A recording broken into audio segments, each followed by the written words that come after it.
University, a long time ago, first university. And I've always been aware that Leicester has a rather interesting digital arts history because some of the people I've known are true pioneers in the field. And I started a few years ago doing a bit of research, trying to just find out or put together a narrative that might tell the story of computer art in Leicester. And doing this project, doing this work, it was clear that actually we do have a rather impressive history. Now, I think probably everywhere has an impressive history if people study it. If you look at your history, you'll find things. Sometimes you have to dig deep, but everywhere has something interesting to say. So I put together an exhibition that was supported by the local council of Leicester Digital Art Pioneers and produced a catalogue. And what I'm going to do here is show you the exhibition, point you at the catalogue, and then talk about a little follow-on exhibition where we use the Leicester Digital Art Pioneers material to inspire hopefully current and future generations of digital artists in Leicester. So the thing to bear in mind then is this is about the Leicester story, but one of the messages I'm trying to get across is that everywhere has interesting stories if you dig deep. Maybe not as interesting as Leicester, but there will be interesting stories. So I see quite a few windows on the screen, but you know. Okay. So let's start here. I'm going to present from the website and the PDF. So Leicester Computer Art Pioneers, the exhibition took place at Phoenix in Leicester, which is our local digital media centre, has has a gallery, has a cafe bar exhibition space that I use, as well as being a cinema. It hasn't yet come here, but I'd like to bring the exhibition here and show it in our sort of corridor space. So let's start with a picture. I think all good stories start with a sort of creation event or myth. And the one I've chosen to include here is a meeting between these two people, both of whom are good friends of the Computer Arts Society and EVA. You see here, Ernest Edmonds. Ernest Edmonds in 1968. He hasn't really changed that much. That's very recognisable after all that time. The changed a little bit. The hair colour, maybe, yeah. And of course, Ernest is a pioneer in many fields. And then we have sitting down here Stroud Cornock. And again, I think quite a few of you will know of Stroud. And these two really form the starting point for my Leicester digital art story. At the time, in 1968, Ernest had just started to explore the use of computers in the creation of his artwork. And because the output devices of the time were not sufficient for what he wanted to use a computer to generate permutations and combinations of parts and get those parts spray painted and exhibited as part of an artwork. So he was working at the science or the technical college in Leicester. Stroud, sitting down, was working at the art college. And somebody suggested that Ernest ought to meet Stroud because Stroud is in charge of the spray painting shop. That's that wonderful little thing. It was not because Stroud is like-minded, because at the moment he was like-minded. Digital arts, computer arts wasn't a thing. So Ernest was introduced to Stroud. Stroud said, "Oh yeah, I can help you spray paint this artwork. And by the way, what you're doing." And they got chatting, and they realised they had a big overlap of interests. So really, our starting point were these two people, Ernest and Stroud. They then started working together, and as you'll see when I take you through the exhibition, they started producing work together. They started to develop a theoretical framework for what they were doing, which was very much from a systems perspective, something I'm very interested in. And Ernest started, or both of them as their careers developed, Ernest started bringing people, artists to Leicester to study. And really that became the backbone of the Leicester digital art scene. But it goes beyond that, because it's not just university artists, it's artists who are going beyond that. And we have, let's say, I'll take you through various people. So that was our starting point. Let's have a little look at some of the work that people produce. So that artwork I mentioned is on the front of the catalogue we produced for the exhibition. So Ernest tells me that the components here, the various parts of this grid, were organised by a computer program, and he was trying to solve a particular problem, a pattern of organisation that required a computer. And I think he also tells me the computer couldn't quite solve it, so there's a little bit of manual intervention there.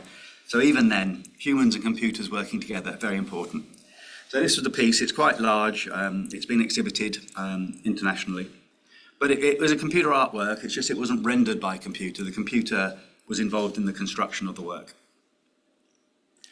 And then I'm going to take you through briefly the various artists who I've mentioned, starting with the two pioneers, but then tracing a story up to the present day, which shows that there's a genuine connected heritage. It's not just a collection of random people, but all these people have overlaps and have met or come together in different ways, and from different areas as well. So let's have a little look at Stroud Cornock. So this is Stroud, pictured in 1971, and I think this picture was taken in Nottingham because he organised a number of exhibitions at the time. I think it was the Midlands Gallery in Nottingham. His work was very much, he was from a sculptural background, and his work was very much about a systems approach to sculpture, and he expanded his sculptural practice to include interactive work. So he was developing interactive artworks in the late 60s, early 70s. You know, it's quite impressive. So let's have a look at a couple of Stroud's pieces. And Stroud is sadly no longer with us, but I did get to meet and talk to him quite a few times. He's very supportive in my own research. Jenny, his widow, is currently sorting through all of his personal archive, and the archive is coming to Leicester, and it's going to go into the university archive, his whole personal archive. I've had a look through it. There's some amazing things in there. So let's have a look at Stroud's pieces. So here, I think the first year, 1969. So actually this was the first collaboration between Stroud and Ernest. And what you're looking at here is the output, almost the ephemera for the artwork. That picture I showed you of Stroud sitting down, Ernest standing up, was the data pack artwork in progress. It was a telematic work in that somebody could ring in to the operators of the artwork. They would go through various questions, and the artwork would then give them an output. So quite a sort of cybernetic piece.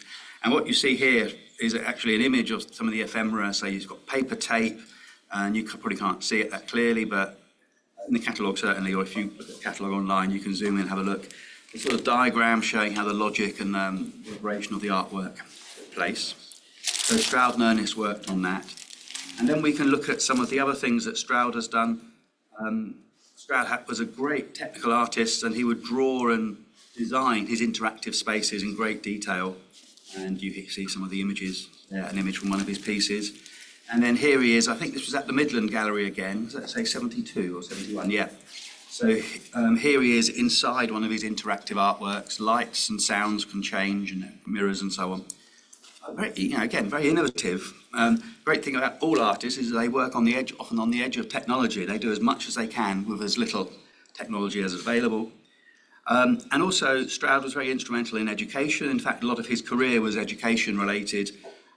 He got involved in the CNAA, the awarding body for polytechnics. I should say, actually, this work, I mentioned the two colleges merged to become Leicester Polytechnic. So they were in separate organisations, and then they came together in this new organisation. And the polytechnics were very interesting institutions. They had a different approach to the university, which in many ways I think we've lost. This quite practical but also cross-disciplinary approach. Maybe it's coming back, but the polytechnics had it in the 70s even. And here is a photograph of the media handling area, which was a lab that he set up, a workspace he set up at Leicester Poly, that used multimedia technology and encouraged the students to think about the use of multimedia technology in their creative work. So we start the exhibition featuring work by Stroud. And I should say the website has links to, for example, Stroud's website, which I archived while he was still with us. And as we grow Stroud Cornock collection, it will be available there. Let's just pop back and move on to Ernest. I'm going to keep an eye on the time because I could quite easily ramble on a lot about it. Well, if Nick doesn't turn up, I might have to. Yeah, okay, fine. Back with the next. I've got until about 5:30, haven't I? So I've got 15 minutes. Well, officially it's 20 past. Or 20, okay. Yeah. Right, well, I'll speed up a little bit because I don't want to miss anyone out. So here we have another picture of Ernest. I found this in the Leicester Mercury, which is our local newspaper archive, which is also held at De Montfort University. So I started a working relationship with them where all of the archive materials are going to Leicester, or De Montfort University, which is the successor to Leicester Polytechnic. It gets quite confusing, all these institutions. And even though I run the archive project as a community interest company, a non-profit company, it clearly makes sense to work closely with a university. They've got expertise in this area, archiving that's needed. And I think this article was saying how this young dynamic professor had all this great new equipment, and I think these might be computers that can actually speak to you, apparently. There's a big story in the local paper in the 70s there. And let's have a little look at some of Ernest's work. Well, I've mentioned the piece here, 19. So 68, 69, using a computer to generate combinations. And then you see the next picture, data pack in operation. Now, actually, Jenny Cornock, Stroud's widow, tells me that she thinks this picture was taken while she was on the phone. So she was phoning in, and she was going through this sort of interactive sequence, and it was then printed and plotted out. And I think the woman here is an operator of the computer of some sort, and that's Ernest again.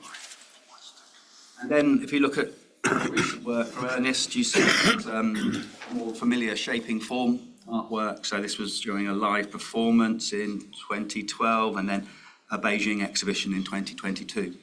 So Ernest started in the late 60s in Leicester, but I won't go into his background in too much depth because hopefully you all know, if not, look for Ernest Edmonds on the internet and you'll see that he became an expert in user interface design as well as the arts and has a very illustrious career.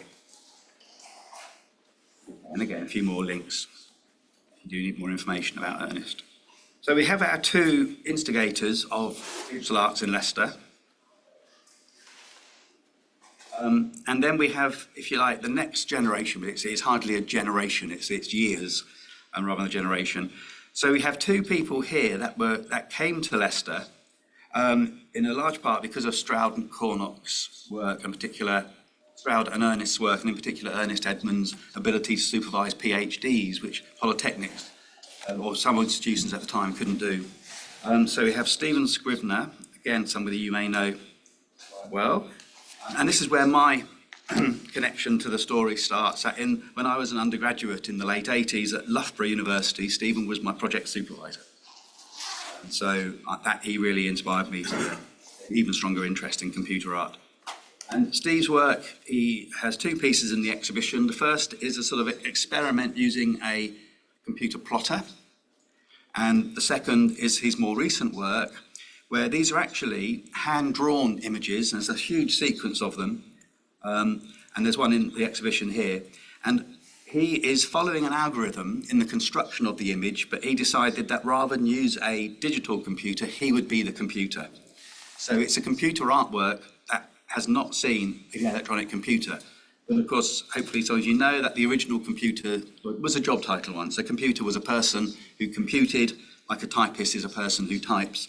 And computers who were often female mathematicians, big story there. The glamorous jobs went to the male mathematicians, the hard work went to the female mathematicians.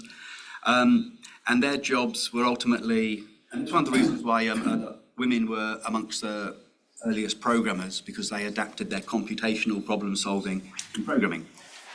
So anyway, in this case, Stephen is the computer, and we have a couple of his pieces of work. So he studied with Ernest Edmonds, and he was at Leicester before, roughly at the same time, 1968, 69, but then came back to Leicester to complete his PhD, or to study a PhD.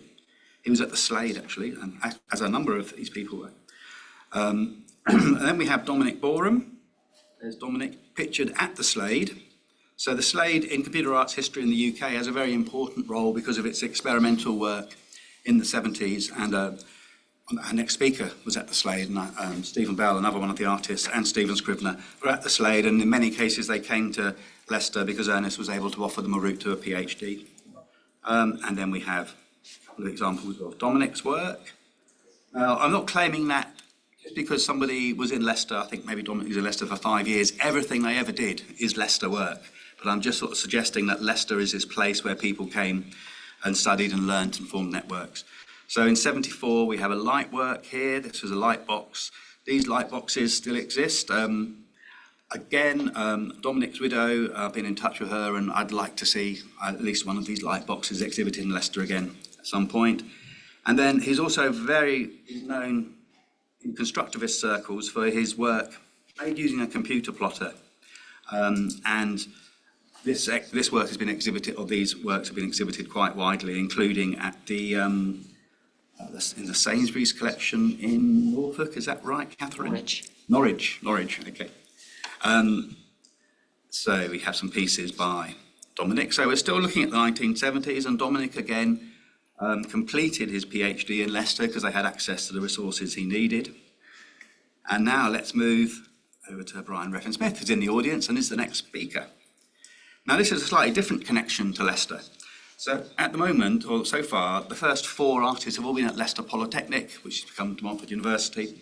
And they were in that strong tradition of artists working with new technology, doing so within university. Unless you worked for a big company or a university, you would find it very difficult to get access to a computer because computers were very expensive, very big and so on. Now, Brian, picture just taken quite recently, I think, was at grew up locally and this is at Sileby Senior School, which still exists in some form. I don't know if it's called that, but it still exists. So his connection to Leicester was growing up in the area. But it also happens that he went on, the Royal College of Art and other places, to have and continues to have a very distinguished career, including, as I must not get it wrong, recipient of the first, have I got it here? I'm trying to think of there we go, yeah, the first Prix Ars Electronica in 1987, very prestigious award. And we have a growing collection of Brian's work in the Arts Archive, and these are some of his pieces in Mummy Daddies, and I think the original created using plotting, and this one here is sort of interesting paint by numbers, where there might only be one colour or 2 colours, and if you were to do it, you wouldn't see anything. Brian, hopefully, in his talk, will sort of give us an insight into his practice. It's a packet of Walker's crisps. And it is a packet of Walker's crisps, and Walker's well-known Leicester connection. So we have. I can kind of read the You can sort of read it, yeah. You can see, if you know Walker's, you'll recognise the logo. right shape, yes. Yeah, the logo on the front. So now we're up to artist number 5. I'm going to go through all 8. We now have somebody who didn't study in Leicester but has a strong Leicester connection, and they went on to study elsewhere. Next artist, try and be a bit quicker. Graham Bate, who was at Leicester Polytechnic at the time. It converted, I think, into De Montfort University. Creates interesting sequential algorithmic work here. And some of these connections, you'll always find connections, but sometimes they're quite amusing. He ended up moving into the same apartment complex in Derbyshire that Ernest lives in. So they got talking, and I thought, well, I have to include Graham in here. So he's also got a piece in the current exhibition as well. And then we have 2 more. So we have Stephen Bell, who was another artist at the Slade. He works in Loughborough University. Ernest and his team moved up the road to Loughborough, where I live. Not a particularly large town, but having a very good university, he was given opportunities there to found a department and become a professor there. And Stephen was one of his PhD students in Loughborough. And this, again, is the era I sort of properly connected with this story, and that with Stephen Scrivener, who also moved to Loughborough as my project supervisor, and I got to meet people like Stephen Bell and realised that this was a really exciting area to be in. And so we have a number of pieces here, which is this exploration of something he calls Small World, which is a sort of rendered environment that he can explore that has different behaviours and whatever in. Which is intentionally dark, is a rendering from the deep, dark depths of Small World. So, and we have one more. I thought I'd include myself in the story, just to help bring us up to date. All of the artists, apart from, I'm afraid, Stroud and Dominic, are still actively producing work. And I produce work that initially was installation-based, so from the early 2000s, interactive installations. But then I started studying with Ernest Edmonds. It almost sounds like it's a bit of a nepotistic thing going on, but no, it just so happens that people meet and whatever. And what I was interested in studying here, system behaviours, I realised if I simplified my visual presentation, I could explore the systems without necessarily all of the additional things happening. So I'm proud to say that my work's inspired by Ernest Edmonds, even though I know that it's different, but they are squares.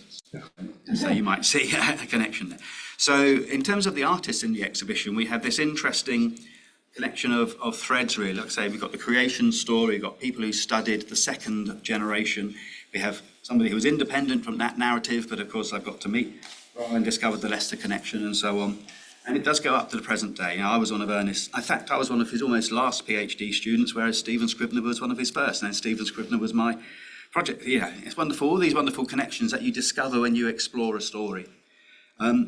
So I would encourage people, if they're interested in doing a project like this, to just find out what happened. And it doesn't matter where you are, there'll be something somewhere. And I have got a whole bunch of additional, some quite well-known people I want to build into this narrative. I also have been talking to the local authority. Like I say, they supported the exhibition, and I'm writing a narrative to go on the Story of Leicester website. It's not your typical art website, but it's about all the things that Leicester has done and people in Leicester have done. I think that's really important because this is a narrative that I want everyone to know about. I've said this to people before. When you go into Leicester, it used to say, "Welcome to Leicester, Environment City." But ever since they dug a king out of a car park, it says, "Welcome to Leicester, Historic City." I was just thinking, I won't get this, but I'd love to see, "Welcome to Leicester, Digital Art City," with a great heritage and contemporary practice. So if you're interested in the exhibition, you can download the PDF of the catalogue, and I even have a few available, so it's free PDF. I even have a few of them available for sale, or you can order them from the Computer Art Society website. Just a few pictures. So it's a small exhibition, but I start all of these exhibitions small with the hope that I can make them bigger in future. I'd love to show original artworks from the era, maybe at Leicester Museum. But I think the story is bigger now than just being about Leicester. It tells a story of the progression of digital art generally. So I hope to see that. Now, just to finish, and I will try to only use a minute, is that I think it's important to understand history, not just because history is interesting to people who like history, but because it can be used to inspire current and future generations. And again, I would encourage you maybe to look at this online, to get to my website, but it's hidden under that window. Which you can't see. Okay, yeah. All right, there we go. I managed to get it out of the way. So at Interact Digital Arts, which is the banner I use for my projects, we have this exhibition which took place, it overlapped with the Leicester pioneers, and so that's some work by Dominic, that's a piece of work by myself, and that's a piece of work by Ernest on great big vinyls on the gallery window. I think it looked great. Well done to Sean Carroll at the back there, who's speaking a bit later, who put that together. This exhibition, again, Sean obtained the funding and organised the exhibition, reflected on historic work, and we got local contemporary artists to look at work in the Computer Arts Archive, in particular work from the pioneers, and we gave them the opportunity to create a new work that was in part inspired by that history. And then we had an exhibition showing historic work. There's some Stephen Bell work there, some Brian Reffin-Smith, some other work from the archive, D.P. Henry, who doesn't have a Leicester connection as far as I can tell, but was inspirational to one of the artists in particular. And we then share the documentation here. So we have this work here by Paul Mazzatelli has a clear D.P. Henry connection. He was very inspired by that. So we took the archive work to help inspire contemporary artists, and then we had other work on show. I showed some Howard Cohen work from the collection and so on. And then finally, we organised a series of young person engagement activities because I think you need to be investing in the future if Leicester and everywhere is going to be involved in digital art. Start them young. So we were using Scratch programming. I've mentioned this at the conference before, to give people the opportunity to create artworks, young people. I gave a presentation, and then we ran an arts award workshop. So this is like an accredited scheme where young people got to program their own artworks and so on. So I finished there with that simple message that this is about looking at the past, but it's also about inspiring the present, contemporary artists, and through our workshops, it's also about inspiring the future. Past, present, and future is a sort of strategy of what I'm trying to do in Leicester. So that's me finished, and I think we're now going to hand over to Brian.